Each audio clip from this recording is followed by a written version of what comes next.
diffusion de théâtre pour le jeune public de 18 mois à 17 ans, situé à Montréal. Un très beau lieu pour faire de la médiation culturelle. Donc, je suis coordonnatrice du développement scolaire et de la médiation. Vous allez le comprendre avec mon pitch. Alors, les organismes culturels, dont la Maison Théâtre, et aussi les 11 grands organismes qui ont eu la chance de participer au projet d'Execo sur l'accessibilité des lieux culturels, on s'est rassemblés, puis c'est un enjeu qui est ressorti, alors c'est pour ça que je l'ai choisi, c'est pas juste lié à la Maison Théâtre.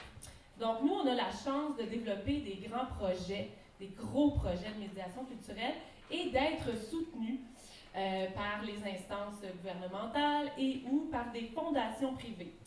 Mais une fois qu'on a le financement, il reste très ardu de trouver des alliés dans des organismes communautaires et ou scolaires qui collaboreront à recruter des gens qui s'engageront dans ces projets. Donc, le projet est là, le financement est là, les participants manquent au rendez-vous. Je peux vous donner un exemple. Cette année, la Ville de Montréal nous soutient pour un grand projet destiné aux adolescents qui fréquenteront le théâtre. Et on a des artistes engagés dans ce projet-là. Et on en a un qui commence la semaine prochaine. Et je viens de trouver la classe qui participera au projet hier. Ça a été très ardu, pas juste pour l'enseignant qui a dû passer beaucoup de temps à recruter d'autres enseignants et tout ça. Donc, ça a été vraiment ardu. C'est la direction d'école qui a dû passer par-dessus le conseil d'établissement. En tout cas, je vous passe toutes les étapes, mais c'est très, très difficile de trouver la bonne classe. Puis là, encore là, on ne sait pas si cette classe-là va tant en profiter de ce projet parce que ça a été tellement chaos qu'on espère qu'ils en profiteront. Vraiment. Et que l'enseignante aura le temps d'intégrer ça dans sa planification qui est déjà très chargée. Donc, ma grande question, c'est comment pouvons-nous mobiliser des gens, des enseignants, des directions d'établissements scolaires, des organismes communautaires qui sont déjà surchargés et en mode survie pour des projets de médiation culturelle?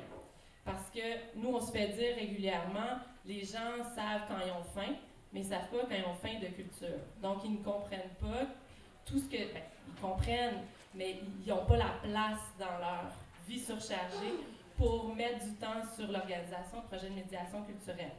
Donc, moi, j'ai plein de pistes de solutions. J'espère qu'on pourra travailler là-dessus ensemble.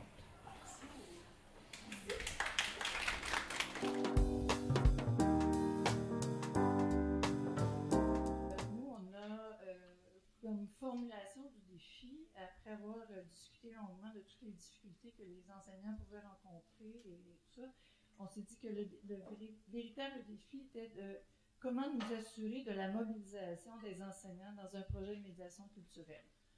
Alors, la question, c'était vraiment de mobiliser les enseignants. On sait que c'est extrêmement complexe, la question de culture et école.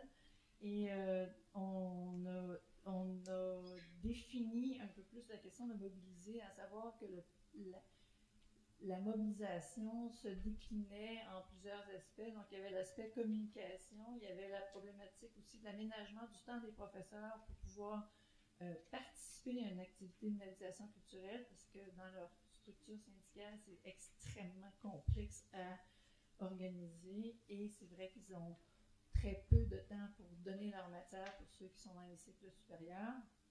Et aussi, on s'était dit qu'une des parties de la solution devait passer par rejoindre l'enseignant. Le moment où rejoindre l'enseignant, c'était au moment de la préparation de son cursus scolaire. Alors, dans les solutions qu'on a choisi de retenir, excusez, c'est écrit petit, là, mais... oui, alors on a choisi d'organiser un happening avec Showcase sur une journée pédagogique, à être discuté et déterminé à l'avance avec l'école. Et puis, on s'est dit que cette journée-là, ça s'appellerait la journée du passage culturel et que ce serait des journées où il y aurait une possibilité de faire des démonstrations de showcase avec, par exemple, inviter des organismes fédérateurs comme la danse sur les routes, qui regroupe plusieurs organismes de danse. Donc, il y a les arts vivants, les arts visuels, il y a toutes sortes de choses qui ont des organismes fédérateurs qui pourraient se permettre d'organiser, faire un équivalent d'un rideau, par exemple, là, pour la médiation culturelle, et ça pourrait inclure aussi des ateliers de formation des maîtres. Alors, c'est à peu près la solution qu'on avait trouvée, puis on s'est dit, mais ça marche pour les enseignants, mais il n'y a rien qui empêcherait d'inviter les milieux culturels puis les affaires sociales dans la dynamique en les faisant rentrer dans le calendrier scolaire. C'est ça. Et on s'est dit qu'il fallait que ce soit récurrent. Ça devient une tradition au Québec. À chaque année, on sache que c'est les gens du milieu qui sont concernés. Parce que cette journée-là, ils savent qu'ils vont aller voir des extraits de spectacles. C'est ça.